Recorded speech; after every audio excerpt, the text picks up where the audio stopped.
Hello and welcome to Sport Report Week 3 from PL2W Extra. On today's show, we'll be talking about lots of topics, from cricket being played in England to Tour de France on the misty hills of the French Alps.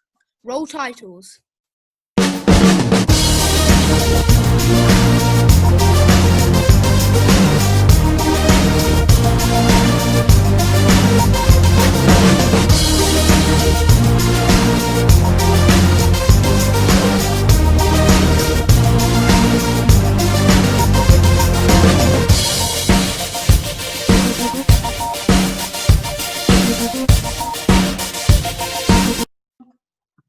But first, we're going to US and particularly the US Open to find out what happened in the tennis. It was a particularly good round for the Brits, with 4 Brits enjoying first round success. But what happened to them later in the competition? Aaron's got more. I do indeed, Obey. So unfortunately for the Brits, we didn't do too well in rounds 2 and 3. As you can see on screen, 2 of the Brits that made it through in the men's singles to round 3, Andy Murray and Cam Norrie, got eliminated. 15th seed Felix Auger-Aliassime, who with the absence of Federer and Nadal is a favourite to go far in this competition, beat Murray in straight sets. And Norrie lost over 4, taking the second 6-4 against Davidovich Fokina. I think he'll be disappointed with that. He had a really good competition, and no one really expected him to get past the first round, if I'm honest. So I think he can be happy with his performance there, and definitely can look forward to Australian Open at the beginning of next year and see if he can go far on the hard court again. Looking towards some of the higher ranked players, David Goffin, Shapovalov and Zverev, all with nice results. Particularly Shapovalov against Taylor Fritz, the up-and-coming American, and Zverev against Mannarino, even if it was over 4, losing the first on tiebreak. Moving forward to today then in the men's singles third round, we're still waiting for some matches to go on. Djokovic beat Struff in straight sets, expected. Tsitsipas unfortunately lost over 4 to Borna Coric. He'll be disappointed with that. Again, being the 4th seed at this tournament, he was expected to go perhaps further than he did. I can tell you now live, apart from the screenshot that's on the PowerPoint, looking live at the results, Andrei Rublev is leading 2 sets to love. That's 6-love and 6-4. So Caruso trying to make a comeback in the second, although failing to do so. The rest of the fixtures there we look forward to seeing later tonight. Yep. Moving into the women's singles yesterday, Anna Kontaveit, Brady, Osaka, Kerber, Putintseva, Martic, Victoria Azarenka and Serena Williams, all getting excellent results there that will put them through. Kontaveit in straight sets, which will be good for her. Kerber the same, and Azarenka the same. Williams, the 3rd seed, taking Gasparin nicely over 6-2, 6-4. And Putintseva losing the first, a wonderful comeback, 6-2, 6-1 in the final 2 to win it. Osaka got off to a good start, perhaps didn't do so well in the second, although she did only lose it on a tiebreak, coming through on the third, as we would expect, to put her safely into the 4th round. The fixtures that have gone on today in the women's singles. So, we're very much waiting for some results to come through. However, Rogers did beat Brengel, we have that there. Although, looking at it again, we have Sakari beat Anisimova 6-3, 6-1, a good result for her. Kvitova taking the victory 6-4, 6-3 in straight sets. And the rest of those fixtures we once again look forward to finding out the results for. And moving on to slightly more obscure ones now, we have the women's doubles, with those matches not yet being played. We do have some early results for some of them. With fixture number 1, we have Schurz and Peschke winning 6-2 and 5-all in the second. And on the second fixture, Carter and Stefani lead 6-4 in the first and are losing to love in the second. We look forward to Rogers Pegula versus Mertens and Sabalenka later on. Men's doubles, Neil Skupski and Jamie Murray, a wonder pair for Britain, if you like, are doing very well. They are leading 6-3 after the first and 4-2 in the second. We hope they'll be able to get through. Withrow and Sock are doing what would have been expected from them, winning 7-5 and 4-2. Still hoping to put away the second set. And Cabal Farah versus Roger and Takao, we look forward to finding out the results for. Back to you, Abe. Thank you, Aaron. Now, that's an interesting tournament, actually. And I think the US Open is going to be full of brilliant surprises. I mean, I tipped Zverev before the start of this tournament, and I tip him again to go all the way. I'd agree with you there. Varun, anything to add? Yes, a good tournament and a few interesting matches coming up. Indeed, there are. We'll have all the results to you as they come. Thank you for covering the tennis, Aaron. Now we move on to today's second story, the cricket. Now, England tied with Pakistan in the T20s 1-1. I thought the third game was a fascinating game. It went right down to the wire. And now England versus Australia. England won by 2 runs, a game Australia should have really won. I think there was too much pressure on Marcus Stoinis at the end. I think he should have played a bit better, though, in all fairness. And now moving on to the domestic T20 Blast, which becomes the second T20 competition to resume after the CPL. Please check our second sport report for the CPL stats. And Kent have been in action, and they've won against Sussex Sharks by 1 run. That was a thrilling game. And Kent versus Essex Eagles, their most recent game, was on Sky Sports. And it was truly a fascinating game, I think. Earl Drummond getting 80 yards and Alex Blake getting 50. I think both of them proved why they've been in and around the county circuit for so long.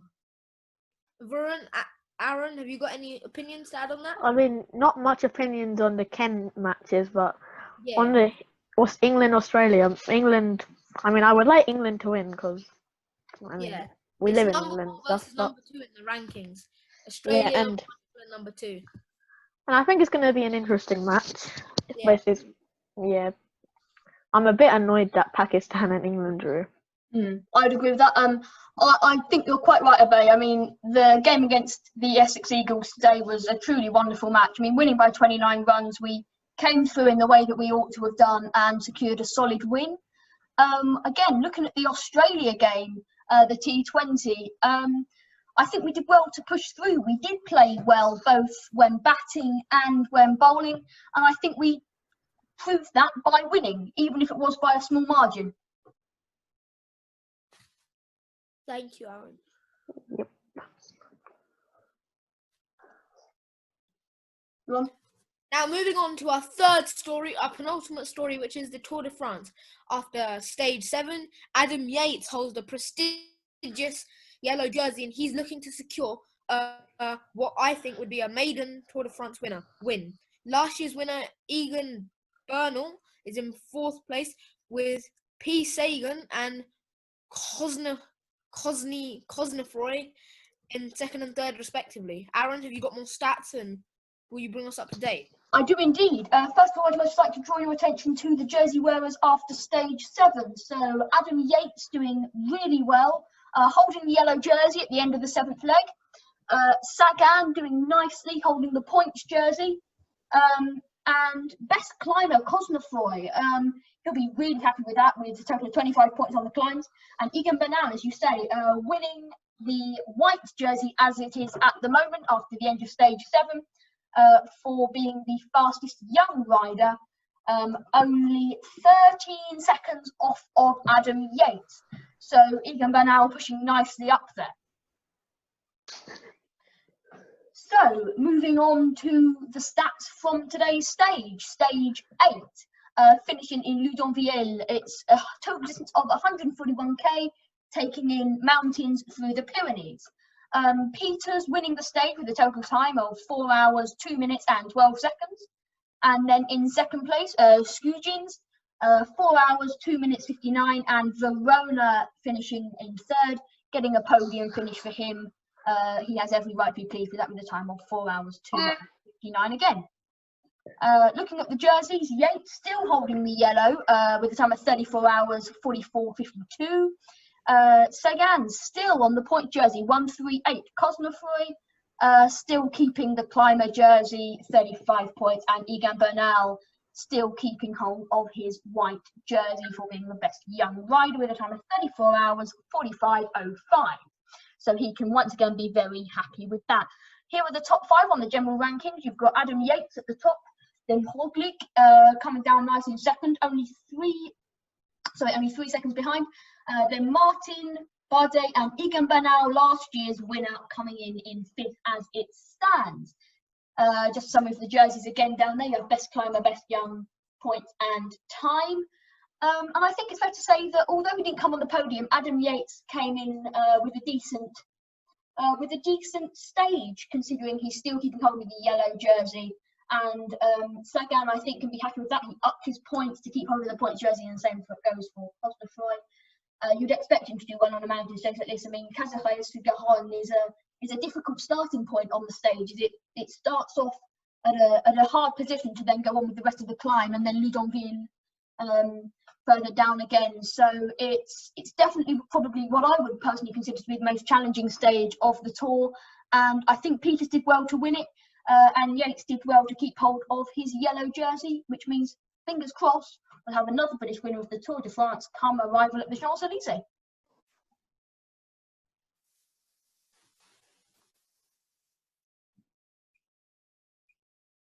Thank you, Aaron. Now we're moving on to British athletics. We are indeed. The British Athletics Championships are taking place on Friday the 4th and Saturday the 5th of September 2020 at the Manchester Regional Arena. We'll have some of the key start lists and results for you coming up shortly. Truly fascinating. I think British athletics is heading in the right direction, and now I'm going to be heading in the right direction. I don't know much about athletics, so my 2 friends know. Aaron, Warren? Yes, we have more information, and we will bring that to you right now. So, and probably later as well, in a few later videos. Be sure to tune in. We definitely will. We have lots of good information for you. So, having a look at the women's 100 meters final.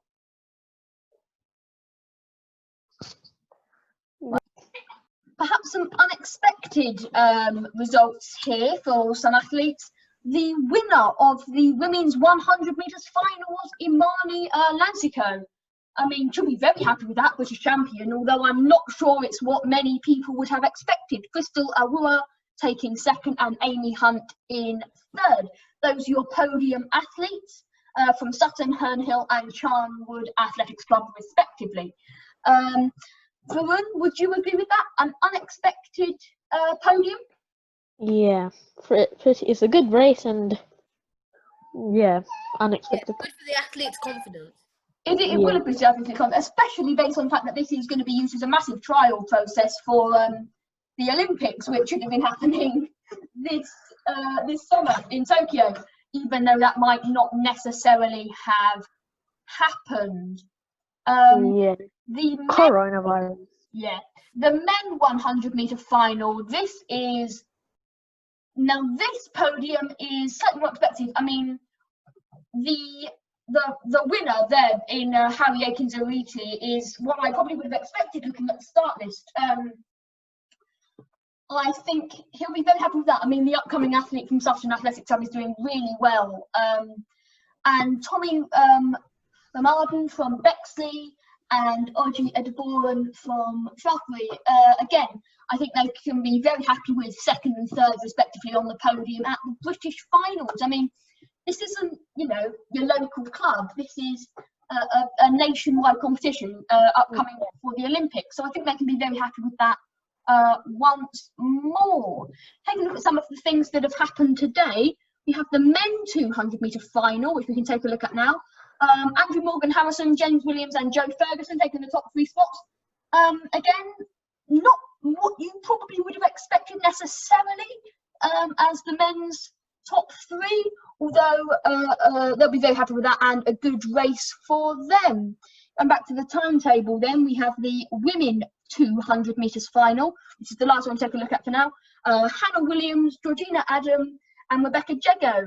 Hannah Williams, again, with a time of 23.83, she can be very happy with that. I think that she's definitely done well to come through and win.